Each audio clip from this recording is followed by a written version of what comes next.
Alright, hey everybody, welcome to another episode of TEW Local to Global 1987. We're here booking some GCW, and let's get into the November 17th episode of Fuel.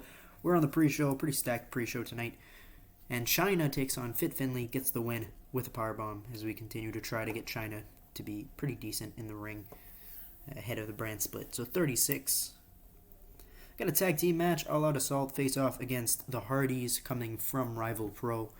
This is a one-off appearance for the Hardys. They're just being borrowed from Developmental in a match against All Out Assault.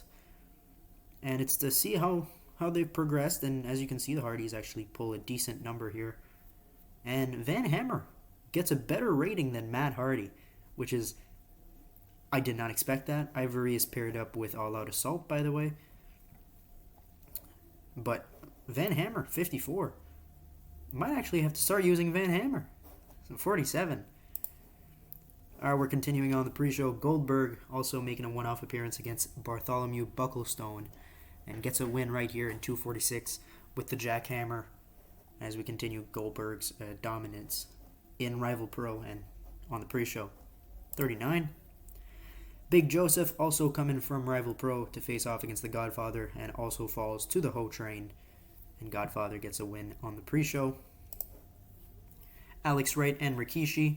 Alex Wright also being borrowed from Rival Pro, and he pulls off a 62 here, and Rikishi continues to develop in ring and gets a 57 right here. And then Too Cool. They dance a little bit as they usually do. They can't be on the main card, so might as well just give the crowd some fun on the pre-show.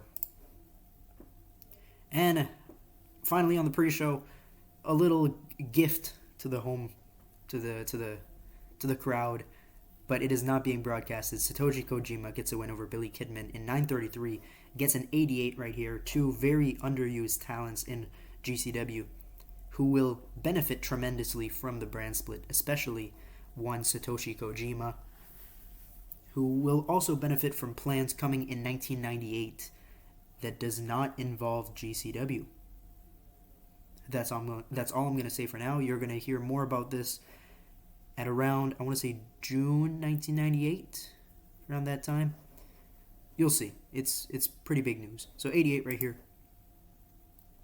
And then finally on the pre-show, 5-on-5 tag match just to get some guys on the card, get them, some time to develop and improve and what have you. Shane Douglas 76, Raven 62, Canyon 78, Farouk 74, Bradshaw 66, Kaz Hayashi 59, Kendall 63, Cronus 57, Blackman 53, and Ahmed 52. So 73. And we get on to the actual show. Broadcast starts and James J. Dillon is in the ring and he introduces Stone Cold Steve Austin. Austin comes out and Ventura and The Rock come out.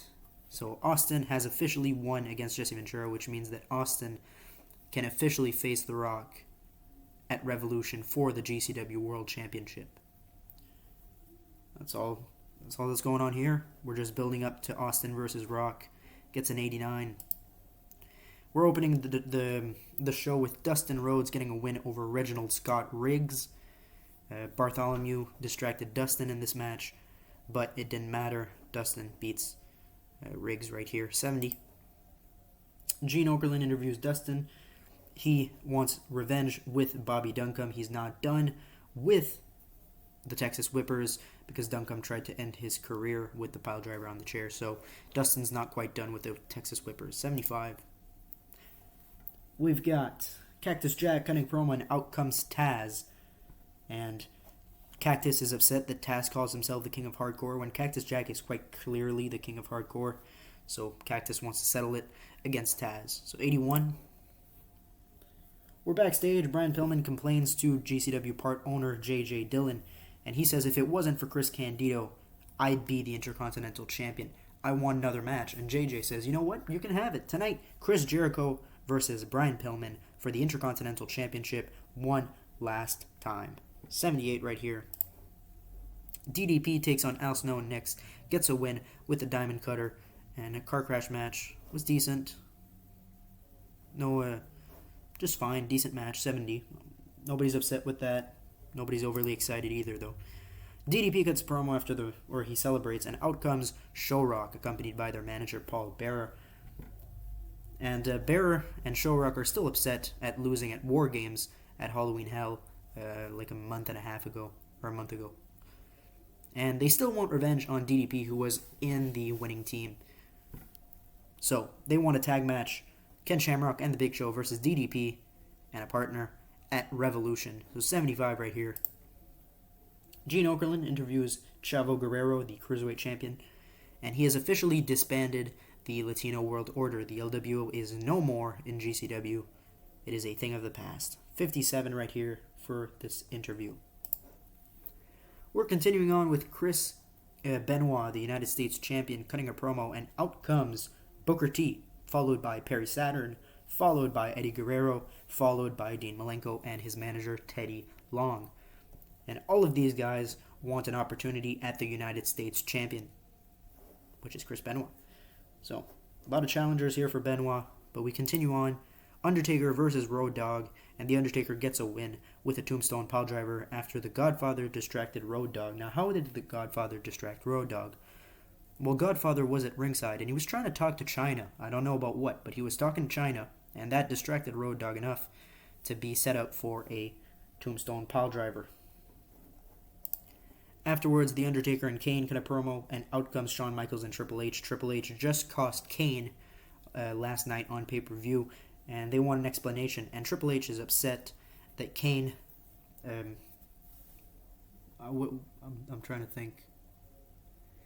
Took advantage. There you go. Kane took advantage of Bradshaw and Farouk's interference to become the number one contender against Triple H.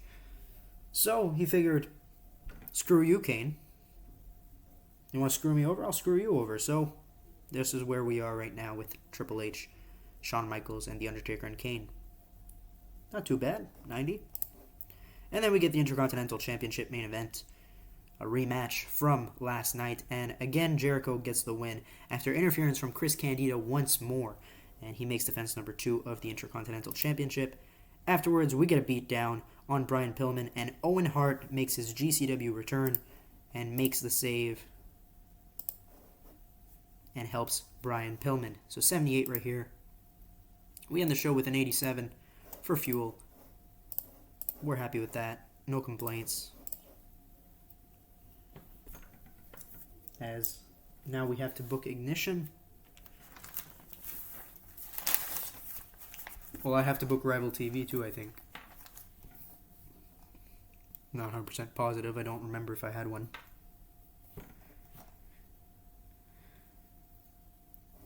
Alright, let's go see. Oh, no Rival TV. Perfect. Alright, I'm going to go book Ignition. We'll be right back with that in just one moment. Alright, second show of today's episode. We're here on Ignition. And on the pre-show, we've got Blood Feast taking on Billy Two Eagles, who is just a local worker that we hired to take on Blood Feast, also known as Gangrel.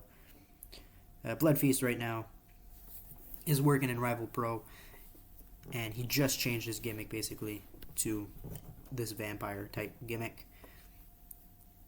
So, right now, I'm just trying to give him some matches, trying to get him over before he's eventually called up. So 14, and we open the show with J.J. Dillon cutting a promo, and out comes Jesse Ventura, and Dillon has an announcement.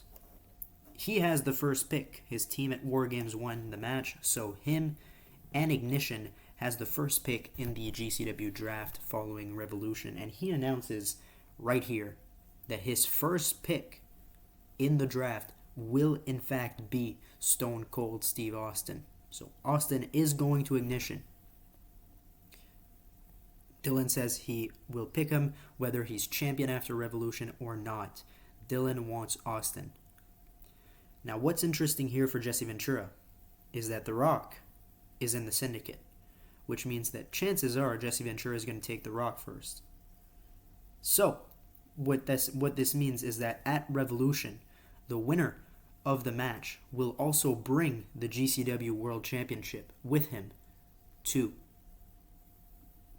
either Ignition or Fuel. It's big news. The title will either be on Ignition or Fuel. That will also be decided at Revolution. So 78. Owen Hart has his return match and defeats X-Pac in 10 minutes by submission with a sharpshooter. Owen Big win here, reintroducing him to the audience. And X-Pac was distracted, of course, by the Godfather, who was still talking to China at ringside. So 78. Brian Pillman talks to J.J. Dillon backstage, and there's a big announcement here. Pillman wants something from Dillon, and Dillon tells him, don't worry, I got you. On Fuel, we're going to see a tag team match in the main event. It's going to be Brian Pillman and Stone Cold Steve Austin teaming. Once again, the Hollywood Blondes are back in business for one night only against Chris Candido and the GCW World Champion, The Rock. And that happens next week. So 82 right here. Taz cuts a backstage promo on Cactus Jack, of course. We get the Filthy Animals versus Too Cool. Billy Kidman pins Scotty 2 Hotty with the Shooting Star Press. Afterwards, Kidman and Rey Mysterio grab microphones. They both want to become Cruiserweight Champion once again.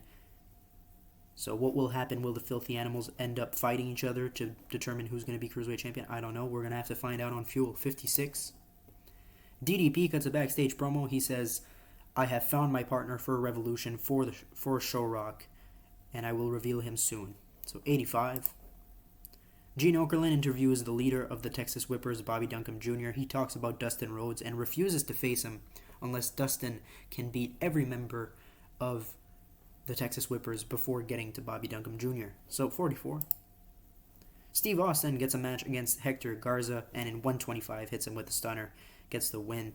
70 right here. And afterwards, Steve Austin grabs a mic and he says, this is a foreshadowing of what you're going to see at Revolution. He turns around, hits Hector with another stunner. So 70.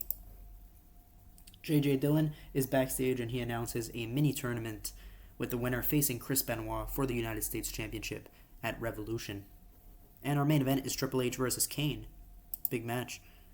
Triple H gets the win over Kane with a pedigree after interference from Shawn Michaels. Undertaker also had some interference in the match. And we end with an 82. It was a big episode for Ignition in terms of storytelling and story progression. And Owen got his debut match, or his return match, on TV. Filthy Animals Too Cool was a decent tag match, I would say. So, decent show right here. We still have a few more weeks until Revolution. I think 4 or 5. Right, let's go see what you guys are up to. Rival Pro doing nothing,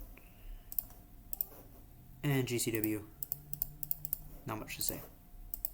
Well, thank you guys for watching this episode of GCW. Make sure to like if you like this video, subscribe if you want more. We'll see you guys in the next episode as we continue to build towards Revolution. 32 days minus 5 to 27 days until Revolution. We'll be there soon. We'll see you guys in the next one. Thank you and goodbye.